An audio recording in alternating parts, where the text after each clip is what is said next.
Hi there guys, how's it going? So the brand new Organization 13 event for the month just launched in Japan, so with it comes a brand new challenge, a brand new event worth potentially 5,000 joules, a brand new enemy being Axel or Data Axel, whatever you want to call him, and of course the brand new medal itself. So here we have Axel Plus, so a reverse power medal, similar to the ones that have come before it, with a sort of not exactly the same as the medals being released around the same time, but has its own sort of thing going on.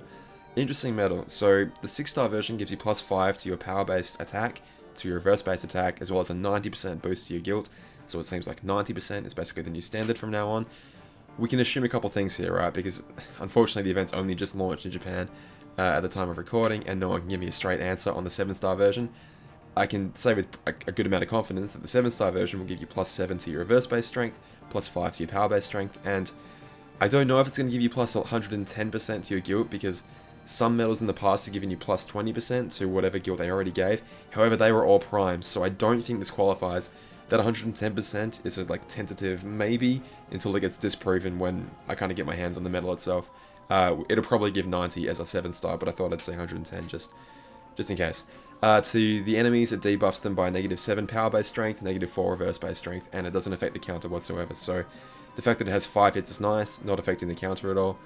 Would be nice if they could sort of raise the counter, but I guess you can't have everything. It's a 5-hit medal, so not super useful in high score challenges.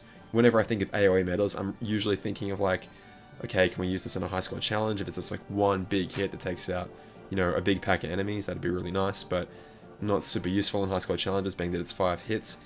The thing about this one though is it's a 2-turn medal, as in the buffs last for 2 turns, and then if you use the medal again in the second turn, they'll stack upon that. So if you use this medal turn 1 and then again in turn 2, by turn 2, just the buffs on this thing alone will get you to plus 7, in your power and reverse-based strength, -7 to your opponent's power and reverse-based defense. Interesting because, I don't know, in a vacuum that'd be kind of cool, but you have tons of other buffs and debuffs on all your other medals. There's no way, if you're running a reverse power setup, that all your other medals aren't going to be increasing your reverse-based strength, your power-based strength, the enemy's, reverse-based defense, power-based defense at all. It's interesting, but I don't know how useful that 2-turn effect would be. If any of you guys have ideas on what would make it useful, definitely let me know. Obviously, PvP is something to consider, but an AoE medal in PvP is not super useful just because, obviously, there's only one target there. You'd be getting a lot more bang for your buck by using a single or random target medal in PvP. And yeah, I'm not too sure.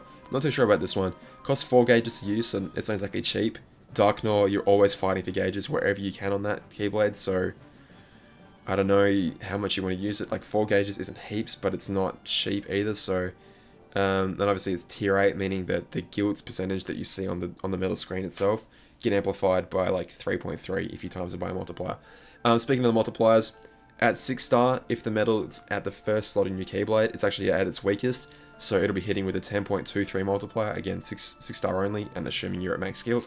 Go up to 14.25 if it's sitting at the back, so slot 5 or 6. Pretty decent, especially for an AoE medal. It's probably one of the best AoE medals in the game.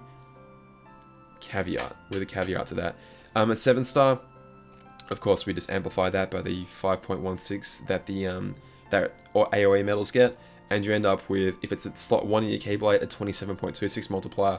If it's at the back, 31.28. So, interesting. Let's go to the graph, because there is something I want to talk about here. It's kind of it seems good when you first look at it, but then you got to think of a few things. So, where am I looking? Okay, so I'm cutting back to my graph here again. We just isolated all the AoE medal, or all target medals in the game, and let's take a quick peek. So I'm only listing the tier 4s, 5s, 6s, and 7s, and 8s above a 25-point threshold, because there's just so many in this game. It's impossible to graph them all. So, well, visually graph them all. Let's take a quick peek here, shall we? So, hopefully you guys can see what I'm trying to say. Okay, we can see Axel there doing his most damage in slot 5 or 6. You can see the damage is actually a little bit lower than if you were to use, to compare medals like Sephiroth Plus, for example. Sephiroth Plus actually hits a little bit harder than this does, which is really interesting. Medals typically increase in power over time. Maybe they don't want to make this one too good, because they have made it quite cheap. It's falling price deal, available with a 5-paw Mercy, so maybe they don't want to make it too good. I'm not quite sure of the reasoning there.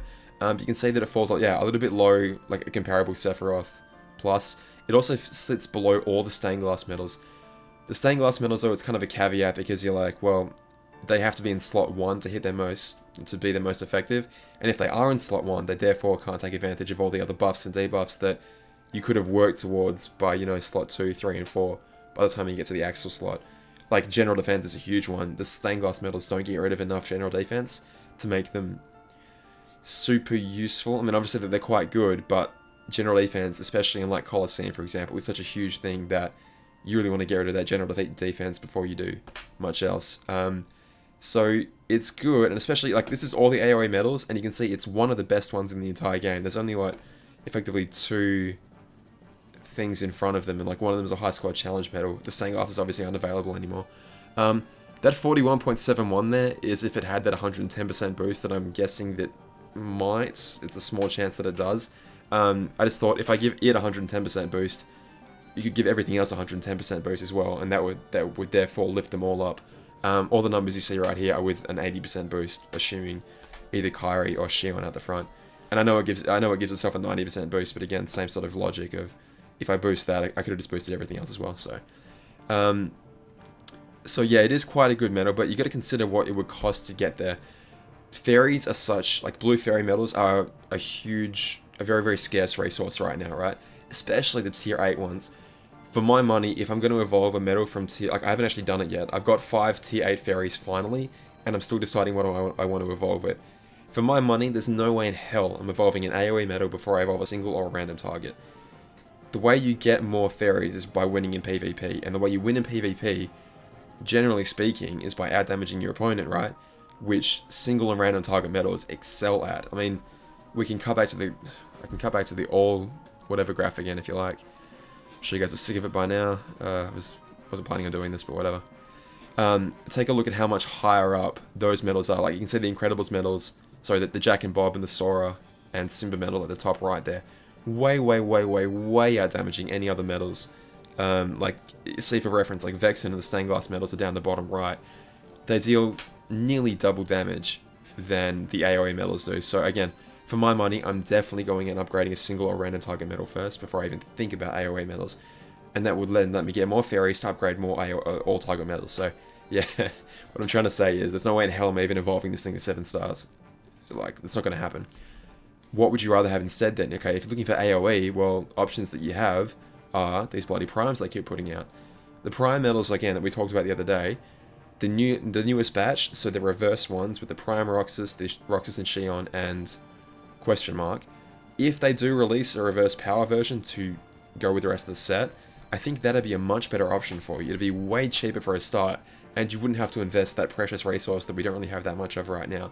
So, okay, for the same amount of... Okay, I hope you guys can see this. So, you've got Roxas and Shion down the bottom, like right now, very, very bottom left of the screen. So I'll make it a little bit bigger for you guys. Cover up my face again. Hopefully you guys can see that there. So, it's only a little bit weaker. Like, it's only 7 points of multiplier weaker, which in the grand scheme of things is not that much.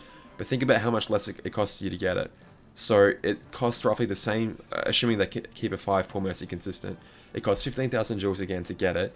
You get 5 traits along with that, and you get a pretty good banner to pull off as well.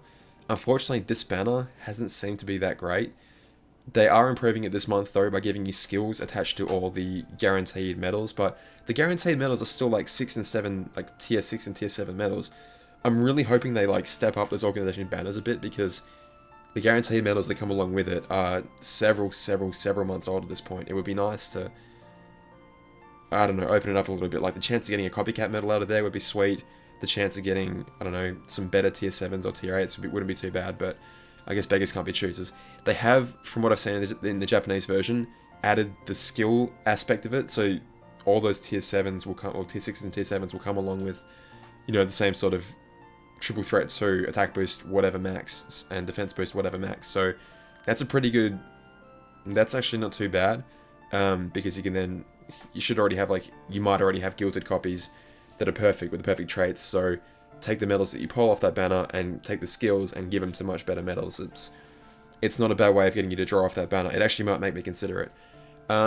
Aside from that, though, I really don't know that it impresses me all that much. I mean, like, I'm showing you only the 7-star multipliers. If I was showing you just Axel's multiplier, it wouldn't even be on the graph. It'd be if you guys can see here, this line, you guys can see that. The line right where my hairline is right now, that line there, is for the 30 multiplier. That is 25, and so to be that much further down again will be the 20 mark, and below that again, the 15, that's roughly where Axel sits right now. So again, a lot of these medals, it's all relative, right? But relatively, that doesn't seem that good compared to better medals that are out now, just because the power jump between 6 and 7 star is so huge. And if you can't get it to 7 star, then it doesn't seem that great for my money. Anyway, we'll see tomorrow, guys. This is only like a sneak peek, so hopefully, I don't know, if you guys want to go ahead and pull for it and tell me what it's like, maybe I'll consider it, but I don't think I'm going to pull for this one. I'll probably actually do some pulls for the Roxas and Xion because, again, like I said the other day, my reverse speed medals are crap, and they could definitely help me out a little bit, so I might end up doing some pulls off that banner. Anyway, guys, I'll catch you later. I'll see you for the event tomorrow, and yeah, I'm really looking forward to running an event with you guys. I can't wait. All the best. Bye.